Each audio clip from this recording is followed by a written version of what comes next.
నమస్తే అందరికి చూసుకున్నట్లయితే ఐబొమ్మ రీసెంట్ గా ఒక ఛాలెంజ్ అయితే విసిరింది అనమాట.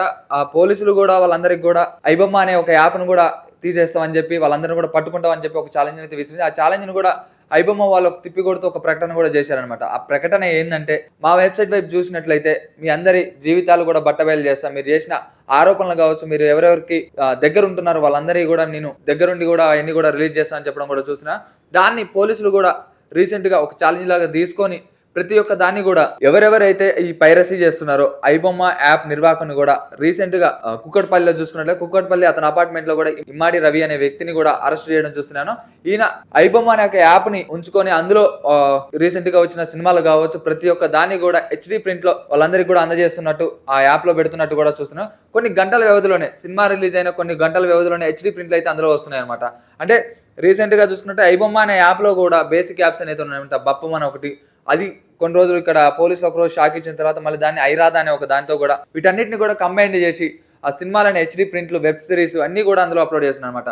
అయితే దీన్ని చూసుకున్న సినీ నిర్మాతలు కావచ్చు, పోలీసులు కావచ్చు, ఆ సినీ రంగానికి కూడా ఇబ్బంది కలుగుతుంది, 3,000 కోట్లకు పైగా నష్టం కూడా వచ్చిందని చెప్పి కూడా పోలీసులు కంప్లైంట్ ఇవ్వడం కూడా చూస్తూనే ఉన్నాం మనం. అయితే పోలీసులు ఒక వ్యక్తిపై నిఘా పెట్టి ఆ నిఘాలో చూసుకున్నట్లయితే ఐబొమ్మ ఒక అధికారికంగా ఉన్న దానిపై కూడా ఆ ఇమ్మాడి రవి అనే వ్యక్తిని కూడా అతని బ్యాంక్ అకౌంట్ లో కూడా 3 కోట్ల అమౌంట్ ఉందని చెప్పి రెండింటిని కూడా సీజ్ చేసినట్టు కూడా చెప్తూనే ఉన్నారు. అయితే ఈ ఐబొమ్మ ఆఫీస్ ఎక్కడుంది, అసలు దీనికి ఇంకా ఏమన్నా రూట్స్ ఏమైనా ఉన్నాయా, ఇంకా పెద్ద పెద్ద వాళ్ళు ఎవరైనా ఉన్నారనే దానిపై కూడా పోలీసులు కూడా దర్యాప్తు అయితే చేస్తున్నారు అనమాట. అయితే ఈ దర్యాప్తులో ఇంకెంతమంది బయటికి వెళ్తారనే దానిపై కూడా చూస్తూనే ఉండాలి మనం.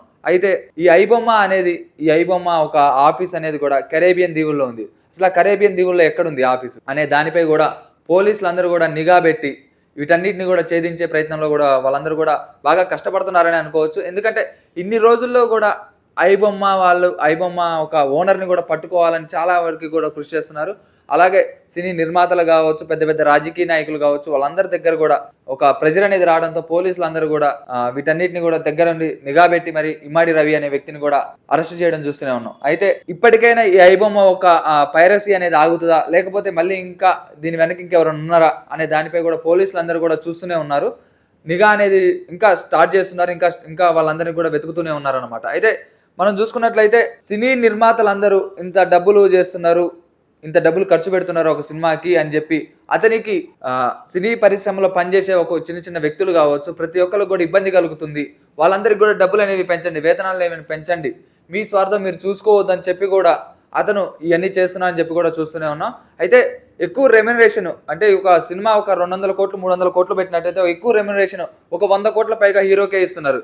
కానీ ఆ సినిమా గురించి పనిచేసిన టెక్నీషియన్స్ కావచ్చు, మన ఇండియాలో ఉన్న ఒక పరిసరాల ప్రాంతాలు కావచ్చు, వాటన్నిటిని కూడా ఇండియాలో తీసినట్టయితే ఇండియాలో ఉన్న వాళ్ళందరికీ కూడా జీవనాధారం ఉంటుంది, జీవితం వాళ్ళందరూ కూడా ఎంతో మంది కూడా ఇలాంటి పరిశ్రమల మీద బతుకుతున్న వాళ్ళు చాలా మంది ఉన్నారు. వాళ్ళందరూ కూడా జీవనోపాధ్యాయం కలిగేయాలి. మీరు ఫారెన్లలో షూట్ చేసినట్టయితే ఫారెన్లో వాళ్ళకి డబ్బు ఉంటుంది, కానీ మన ఇండియాలో వాళ్ళు ఎట్లా బాగుపడతారు అనే దానిపై కూడా ఐబొమ్మ వాడు ఒక ప్రకటన కూడా రీసెంట్గా రిలీజ్ చేశాడు. ఆ ప్రకటనలో ఇవన్నీ కూడా వాళ్ళ భావోద్వేగాలు కావచ్చు, ఎలాంటి పరిశ్రమలు వాళ్ళందరూ కష్టపడుతున్నారు, ఇంకా ఓటీటీ యాప్స్ వచ్చిన తర్వాత ఓటీటీ యాప్స్ అమ్ముకోవాలని చెప్పి కూడా మీరు ఇంకా ఓటీటీ యాప్స్ మీద కేసు వేయకుండా ఇలాంటి ఫ్రీగా అందించే వాళ్ళ మీద కేసులు వేస్తున్నారని చెప్పి కూడా చెప్పడం చూస్తున్నాను. కాకపోతే ఎలాగైనా సినీ నిర్మాతలకైతే నష్టం వస్తుంది, వాళ్ళందరూ ప్రెజర్ ఉంటుంది. ఆ ప్రెజర్ వల్ల కూడా ఇమ్మాడి రవి అనే వ్యక్తి నాకు తెలిసి ఇమ్మాడి రవి అనే వ్యక్తి ఒక మామూలుగా ఒక లింక్స్ అందించేవాడు అయి ఉండొచ్చు, కానీ అసలు ఓనర్ అయితే కాదు.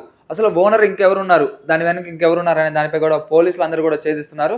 తొందరలోనే పట్టుకుంటారని కూడా ఒక భావన అయితే కలిగింది. ఎందుకంటే ఇప్పుడు చూసుకున్నట్లయితే ఐబొమ్మని ఇన్ని రోజులు ఎవరు పట్టుకోలేరు అనుకున్నాం, తర్వాత అందులో ఒక వ్యక్తిని కూడా పట్టుకోవడం చూస్తున్నాను. ఇంకా అది కరేబియన్ దీవుల్లో ఉందన్నమాట. ఆ కరేబియన్ దీవుల దగ్గరికి పోయి ఎలాంటి వాటన్నిటికీ జీవోలు పాస్ చేస్తారు అనే దానిపై కూడా వాళ్ళందరూ చూసుకొని ఎలాగైనా పట్టుకుంటారు అని సినీ నిర్మాతలు కూడా వాళ్ళందరూ కూడా ఇవాళ పోయి కలవడం కూడా చూస్తూనే ఉండండి టైమ్ 24/7 టీవీ. షేర్ చేయండి, లైక్ చేయండి, సబ్స్క్రైబ్ చేయండి. మరిన్ని వీడియోల కోసం బెల్ సింబల్ పై క్లిక్ చేయండి.